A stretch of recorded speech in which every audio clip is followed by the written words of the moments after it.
Thanks to our sponsor DoneDeal.ie, we bring you Business Bites, the best bits of that great business show, served up in snack-sized portions. Done Deal Motors is home to Ireland's largest range of new and premium used cars. That's why you'll find cars from Audi and BMW dealerships on Done Deal. Are you looking for a 7-seater to accommodate your growing family? Maybe you're after a luxury saloon to make a statement. We have the car for you. You'll also find Ireland's largest range of electric cars to help you make the switch. Visit donedeal.ie today to start the search for your next car. From episode 139, John O'Connell, boss at CW Applied Technologies, explained how his business wants funding to build other people's brilliant ideas. That great business show. 100 episodes or so ago, I had John O'Connell, boss of Shannon-based CW Applied Technology, on with me. That company provides contract manufacturing and design services to businesses large and small. Now, John was on to me recently to tell me that his company is on the Bordnamona Accelerate Green Accelerator program. He hopes that what they learn there will in turn help his team to help other startups move more quickly into the green tech space. And to do that, he's building a team of marketing specialists, business development experts, financial advisors, manufacturing personnel, and product design engineers to give the best tech ideas a real chance. And to do that, he's funding, which is why he's driven a long, long way from Clare to here to join us again on That Great Business Show. John O'Connell, welcome to That Great Business Show. Thank you very much, Conor. Great to be here. Well, thank you so much for driving all the way. 2.5 hours on the motorway, you tell me, and you were listening to podcasts, but it wasn't my one. No, it's always your one, Conor. No, you told me that you listen to sports podcasts, and I don't do sport. Priorities. We did have Jamie Heaslip, as you know, for a while, and That's I've right. done quite a number of other. Do you know who was on with me? Was Paul Galvin, who Yes. know. Yes. If anybody's listening, and if they want to hear somebody with a completely different point of view in business, the Paul Galvin one that you'll find on Spotify or whatever, well worth a listen. He says he doesn't design clothes. He uses some terminology like he's a wordsmith of clothing or something like that. Right. And when you listen to him, it's not bull. You can actually begin to see what he's talking about. Lovely, lovely guy. Yeah. So intelligent and so interesting. Sorry about that, John. No Back problem. to you. What are you up to? What is this Bordnamona accelerator you're on? As you probably know, there's a lot of accelerators now for startups, but this one is focused entirely on green technology, green products. But you've got a proper company. Why did you choose to go on to an accelerator? Well, we have a proper company and we're in business 8 years, so we're not your classic startup by any That's stretch of the exactly my imagination. point. But we want to grow the business, but we want to grow in a particular direction as well. When I started CW Applied Technology, startup companies, new ideas, supporting those was really the initiative that I had, or what drove me. We've been able to do little enough in that area since. We're trying to balance doing contract manufacturing for people who can actually pay us to do that, That always helps. as opposed to startups who typically can't. Now, even recently I'm talking to angel investors who say, yeah, we get lots of ideas coming to us, people with great ideas, and we tell them, come back to us when you have a minimum viable product. And he says, we'll send them to you, which is fine, except they can't pay me to do it. So you better explain to people what the real day-to-day business one is, Yes. because we might even get you some business to get you to the next stage if you follow me. Absolutely. So what are you doing? Because I love what you do. Right. Our core product is manufacturing services. So you have a product, you've developed it, you bring it to us, we'll manufacture it for you in the electronics area. So it can be electronic assemblies or finished products. And small you do as well, because I yes. remember that from previous Yes, chats with absolutely, you. So what's a really small run for you? Would be 5 pieces. Wow.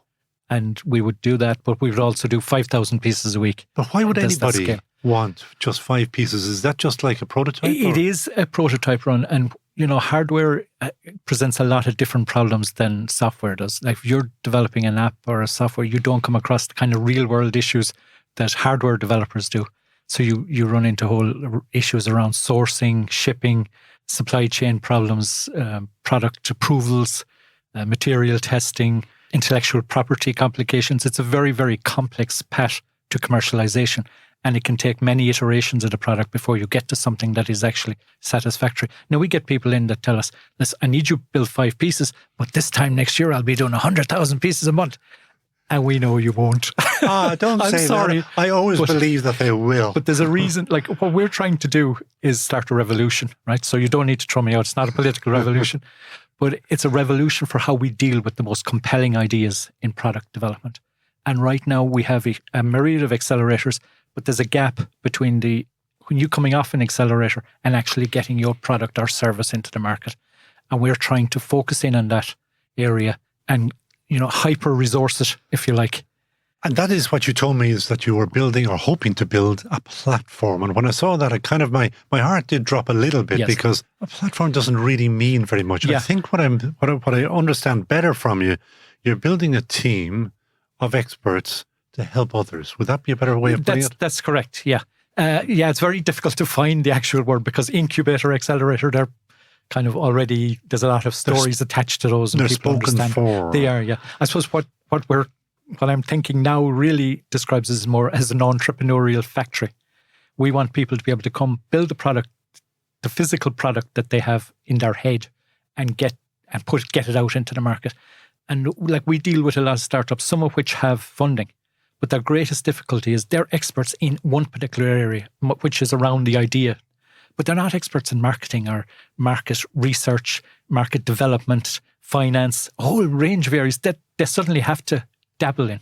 And you want to bring those people together. As a team around this inventor. Now, sometimes it's not around the inventor, I have to say as well, because some of the people that come to us with great ideas, the idea is great, but the person is not the person that's going to lead this.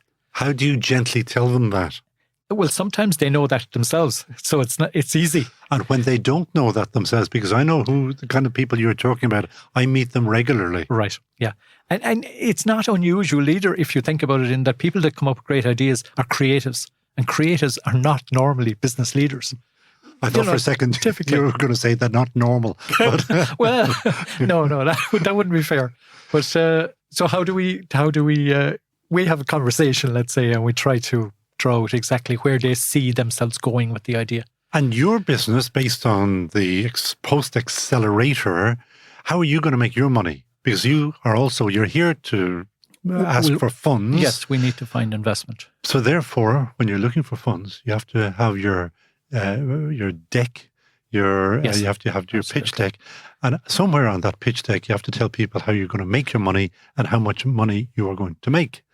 So whisper explain in my ear how you're going to do all of the above. What the idea is that these compelling ideas that we select as being ones that we believe can make it through to market, then we effectively invest in these by bringing in investors. But we're investing in what you refer to as the platform or the entrepreneurial factory.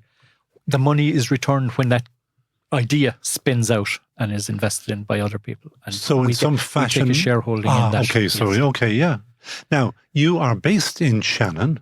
How are things in Shannon these days? Because once upon a time, for reasons historic, I was talking to people about T.K. Whittaker, Sean Lamass, and at that stage, Shannon was spectacularly interesting and brilliant. It was a brilliant idea. Since then, it's lost its luminescence. It has to an extent, but it is actually growing again. Great. And the industrial estate, what was the free zone, is, there's a lot of new buildings. You see, Rishi Sunak is going with the free zone idea in Britain. And he's only, what is it? That would have been back in the 60s that you had a free zone? That's right. 70s, That's yeah. right. And it faded out. It's only 50 years ago. Yes. Yeah. So, Mr. Sunak, you're 50 years behind. Yes. So, back to Shannon, how is it faring? You're saying getting back. What is giving it its oomph again? Well, we've a lot of new companies have come in there now, such as Jaguar Land Rover, for instance, and we're involved to an extent in automotive. Did you see that there's an Irish woman has just been elevated in Jaguar Rover? Her first name is Ruth A, I think. Right. And I just by chance I saw it and I linked in with her. And so therefore there may be further interest in Ireland as she climbs the ladder there. Okay. There you go. Okay, I hadn't heard that. There you go. Well, you hear here first. So I keep interrupting. I kind of get excited about things and I interrupt. Yes. Back to Shannon. So things are going okay in Shannon. They are. So where are you getting in your business, which is CW Applied Technology, where are you getting your business from? It's primarily Ireland for our contract manufacturing business. We have some in the US, and we're keen to get more in the EU. And how do you go about trying to find that? Where do you advertise? Where do you shake the box or whatever? Again, being a small company, we don't have a lot of resources, so we have to do a lot of the marketing ourselves. But I heard your episode on ChatGPT, and we are using that already. Great. Around marketing. And LinkedIn is probably the one that we use mostly. Okay. And who sits? Does John O'Connell sit on LinkedIn as I do all day, every day, linking, talking, chatting, writing? I wouldn't say all day, every day, but I do spend a lot of time. Takes a lot of time, doesn't it? It does, yeah. Yeah. So you obviously have a vision for maybe reinventing CW technologies. I do. It's reinventing how we deal with startups. I think I've absolutely zero criticism of Enterprise Ireland. To be fair, I think they've done a fantastic job. If we compare the ecosystem today to what it was 20 years ago, it's night and day. They've done fantastic. And it's not really their bag necessarily to go from end of the New Frontiers program, for example, to getting people into getting their product into market. Like what I'm talking about there is not more mentoring or presentations or training.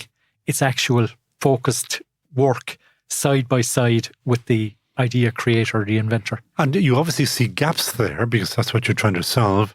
What are the big gaps that you actually see? There's a naivety, I'm sure, frequently. Is there a common thread in that naivety? There is, I suppose. Everyone or most people are enthused by the idea of having their own business. It's a lot more difficult than the idea of it. We might mention that once or twice, yes. Yeah.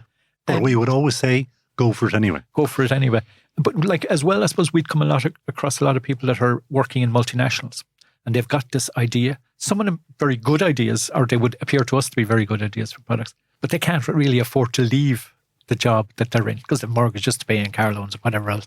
And part of what we're thinking is that those people take a back seat to their idea. They still retain a share in it, but we bring in somebody who is enthused by the idea and can lead the company. Oh, now I get it. That's a nice idea. Them. So I have a great idea for the next great mousetrap or whatever. Yeah. I can go down and talk to John O'Connell and kind of hand it over to you. Yes, yeah, if we agree to take it on, of course. Of course. But yes, yeah. I love that idea. Is anybody else doing that? No, there isn't. And when I say anybody, is that just in Ireland? Not in Ireland. Have you seen a similar model in the UK? I've seen a similar model in the US. There's a company called Idea Lab, and they have been operating for about 27 years now. It's slightly different than what I'm talking about, but in broad context, it's the same in that they're taking ideas and bringing them to market with an expert team around the idea. And has Ideal Lab made a living out of this? Yes, very much so, and has launched quite a number of successful companies. Are they a zillion billion company, or do you know anything at all about their finances? I know that the founder of it was a self-made millionaire, so he was able to invest. I'm not in the same boat, so. But there are fellas down that direction, Limerick direction, and you know who I'm talking about, who might be very, very, very, very wealthy, who would be ideal fodder for you. They could afford to lose more than a shilling on this. But what kind of people would you like to fund you? And where it's a constant problem because you're going to fall between a load of stools and wealthy people might not be really wealthy enough. Do you need a fund to back you? Basically, what we're thinking is that we need about €2 million to get us off the ground. Yeah. And then it depends then on how we can spin out after that, how many companies we can spin out. But one of the things that you can't tell anybody is when will the next mousetrap actually be ready for market? No, we can't tell. So you're kind of like a dragon's den? To an extent, yes. But what we're trying to do is speed up that journey from A to B so that we find out how quickly we can get to B and is B a valid place to be. Based on your years and years of experience. Yes, but having all of those experts around them that can do the market search and say, yes, there's a gap in the market, but is there a market in the gap? It's that type of, and work with the people and do the research and work as part of a team. Not just tell them how they should do it for them. And I don't know the answer to this. Have you spoken with Enterprise Ireland? Because it makes sense that they would take somebody like you on by you. I mean, your company on to try to develop that. Yeah, I haven't spoken to them yet. And, I suppose there's the initial reason for that, if you like, is that if we were in the US now, it would be private investment we're talking about. And at the moment, Enterprise Ireland put a lot of money into development of ideas. And somebody else benefits down the road. Now, hopefully the inventor benefits primarily, but other investors put in money and get a return. Enterprise Ireland don't always get it. And that's part of what the state service is. So I'm looking at can we grow this independent of maybe Enterprise Ireland? I'm not objecting to taking money from Enterprise Ireland if they like the idea, but I'd like to see private investment coming in as well. Bord na Móna itself is trying to reinvent itself. It's no longer cutting bogs. Yeah. So it's they could actually... They could, yeah. No, we would be keen on that. Are we onto something here? Well, we would be keen on that if they were interested in that. Have you had the chat? Well, it's ongoing, let's say. There is a chat. This is all great. I'm finding out new things here. Well, I suppose neither of us have laid all our cards on the table at this point. But this is helpful. This podcast is going to go out now. So I don't know, it is, yeah. Or maybe it's not going to be helpful. This might... Well, possibly. But at either rate, we want to make this happen. Certainly Bord na Móna have, as you said, gone through a massive transformation. I mean, it's having been on this accelerator program now, it's stunning to see the journey they've travelled. I think most people are unaware of just how far they've come. Well, they're doing an awful lot of advertising at the moment. Yes. I'd love to have their ads, just if they're listening. How much have you learned? I mean, you're meant to be the knowledge on this, but you tell me that you've learnt on this accelerator yourself. I've learned a huge amount, yes. Such as? Yeah. Well, I've told other people this as well. One of the kind of real eye-opening moments, if you like, one issue I've always had around this contract manufacturing is how do we sell? And that I'm not a salesman. That's been, it was made very clear through one of our presenters on the accelerator program that usually the owner of the company is the best sales because they're most passionate about what they do. But what I learned was that marketing is actually far more important than the sales function, because marketing creates the list of people that you go and talk to. And I would have always considered marketing as nice to have, but I really can't afford it as a small company. Marketing is essential. Yes. Well, I didn't realise that, Colin. Our podcast business is based on marketing. Right. Endless, nightless, dayless, every waking moment. Yeah. Market, because as you say, it prepares for the sale, doesn't it? It does. Ideally, it ends up with the marketing person giving a list of contacts to me that I can go and call and speak with or go and visit, instead of, trying to drum up that myself. So paint me the picture finally of who or what you would like to fund you. And you better give out your email address as well, because somebody might just come on, say, he sounds interesting, nice idea. So who or what are you looking for, and where will they find you? Well, we're looking for about approximately €2 million investment, and we can... How long will that keep you going? Well, that gets us up and running in terms of the resources and the people that we can bring in and new ideas coming in. In terms of the investment that would be required into new ideas, that's more of depends on the idea and depends on the size of the product. So further funding after that might be needed, but then I can understand that idea, yeah. And are you looking for, I know we've discussed this, but individual, or like everybody's money is good, or would you prefer a company, or would you prefer a fund? Like Elkstone, for example, have been on the show with me, and now they're further along the path than you. But somebody like that? Yes, I mean, we're open to that. I mean, I haven't got a list of, I'm going to call these people. I mean, from my contact with Bord na Móna, I think they are, given where they're going and where they've come from, they're kind of ideally positioned. But that's in my head. It mightn't be in theirs. But individuals that have the resources that, understand the idea, or at least want to come and talk about the idea, and then, we would love to have those conversations. And the perfect segue to the final question, which you know already, is who would you hire in a heartbeat? Well, I'll go back to the company I mentioned to you in LA, Idea Lab, and the owner of that company is a guy called Bill Gross. Now, Bill has gone down a lot of the road that I'm talking about going down. Not exactly the same, but I think he could provide a lot of guidance and support. And have you ever met with, or have you been in contact with? I have reached out to him. I haven't got a response yet. On LinkedIn, or what did you use? On LinkedIn, yes. Bill, shame on you. Because we're going to chase you now, and we'll see whether we can make that link for you. And you say he's over in LA. Yes. Well, we'll see whether we know anybody in LA who knows Bill Gross. Big place, I know, but you never know. Yes. There's always somebody who knows somebody. Without a doubt. So, John O'Connell, thank you so much for joining us on That Great Business Show. Thanks, Colin. Done Deal Motors is home to Ireland's largest range of new and premium used cars. That's why you'll find cars from Audi and BMW dealerships on Done Deal. Are you looking for a 7-seater to accommodate your growing family? Maybe you're after a luxury saloon to make a statement. We have the car for you. You'll also find Ireland's largest range of electric cars to help you make the switch. Visit donedeal.ie today to start the search for your next car. De facto shaving oil, the world's best shaving oil. Made in Mayo, sold worldwide. All that great business show advertisers are Team GBS approved. Back them. This idea was first posted on episode 139 of That Great Business Show, Essential Listening for anyone with a great business idea. For more great business insights, listen back to the entire Great Business Show back catalogue on Spotify or Apple Podcasts,